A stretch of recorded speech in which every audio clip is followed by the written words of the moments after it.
नमस्कार दोस्तों, स्वागत है आप सभी का जर्मनी टुडे के इस नए साप्ताहिक एपिसोड में। मैं हूं आपका होस्ट राजेश मिश्रा।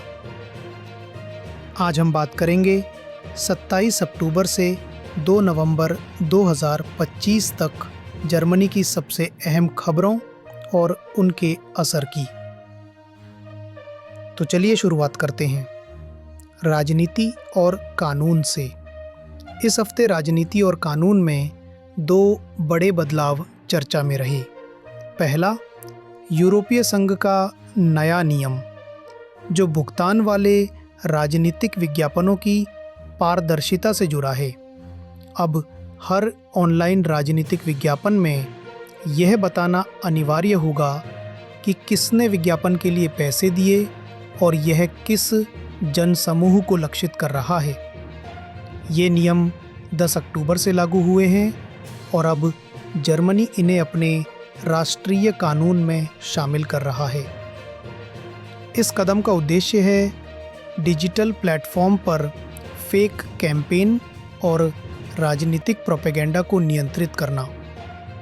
यूरोपीय आयोग का कहना है कि 2024 के यूरोपीय चुनावों के दौरान ऑनलाइन विज्ञापनों का दुरुपयोग हुआ था और अब यह कदम मतदाताओं को अधिक पारदर्शी जानकारी देगा।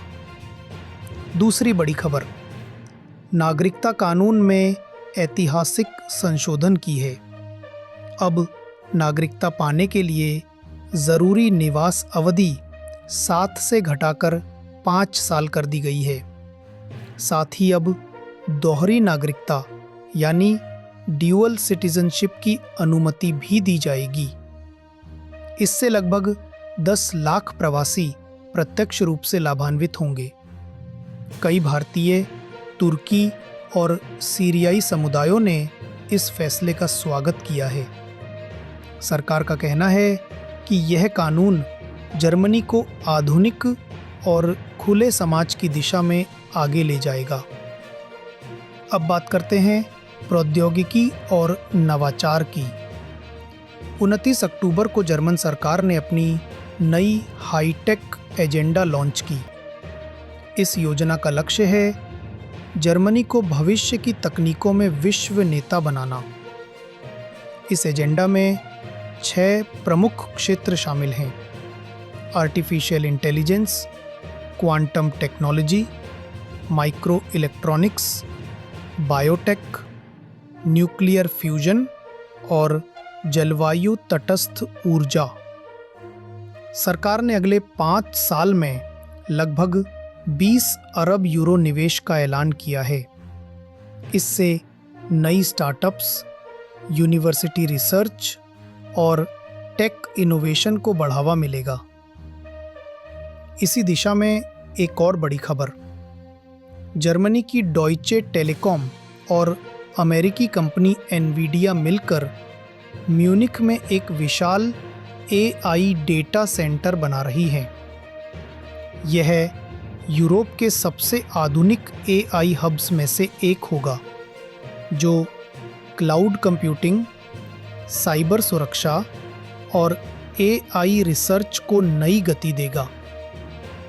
विशेषज्ञों के अनुसार यह यूरोप की तकनीकी आत्मनिर्भरता को अमेरिका और चीन के समान स्तर पर लाएगा।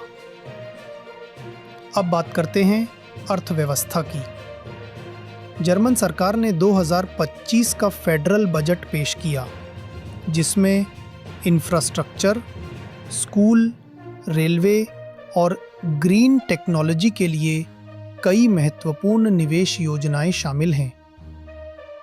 कुल बजट आकार करीब 480 अरब यूरो का है। सरकार का फोकस है देश की आधारभूत संरचना को मजबूत करना और 2030 तक कार्बन न्यूट्रल अर्थव्यवस्था की ओर बढ़ना। हालांकि आर्थिक आंकड़े मिश्रित हैं।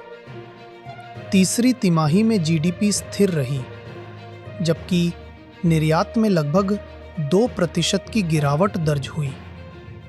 लेकिन उपभोक्ता विश्वास में सुधार देखने को मिला है। विशेषज्ञों का अनुमान है कि ऊर्जा कीमतें स्थिर रहीं तो 2026 की पहली छमाही में हल्की लेकिन सकारात्मक वृद्धि संभव है। अब कुछ रंगीन और प्रेरक खबरें संस्कृति और खेल से। बर्लिन इस नवंबर पूरी तरह से संस्कृति के रंगों में डूबा हुआ है। शहर में 100 से अधिक कॉन्सर्ट, 50 आर्ट एग्जीबिशन और कई अंतर्राष्ट्रीय फिल्म फेस्टिवल चल रहे हैं। बर्लिन आर्ट वीक और लाइट्स ऑफ द सिटी इस महीने के सबसे लोकप्रिय आयोजन हैं। पर्यटन उद्योग का अनुमान है कि इस महीने करीब 10 लाख पर्यटक बर्लिन आएंगे। खेल की बात करें तो इस साल के बर्लिन मैराथन में केन्या के सेबास्टियन सावे ने 2 घंटे 3 मिनट में रेस पूरी कर पहला स्थान हासिल किया। महिलाओं में इथियोपिया की एलेना मैके ने नया रिकॉर्ड बनाया। इस बार के इवेंट में 1 लाख से अधिक प्रतिभागियों ने हिस्सा लिया। हैंडबॉल के शौकीनों के लिए भी सप्ताह खास रहा। U19 और UBC टूर्नामेंट में कई नए खिलाड़ी चमके, जिनमें हैम्बर्ग के लियोन क्रूगर और कोलोन की माया हैंडके के नाम प्रमुख हैं। अब बात करते हैं समाज और उपभोक्ता की।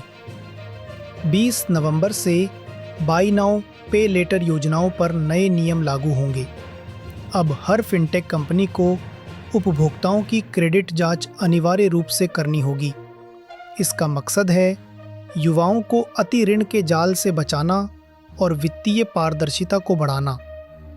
साथ ही सरकार और विपक्ष के बीच ऊर्जा कीमतों में राहत, पेंशन सुधार और न्यूनतम मजदूरी जैसे मुद्दों पर चर्चा जारी है।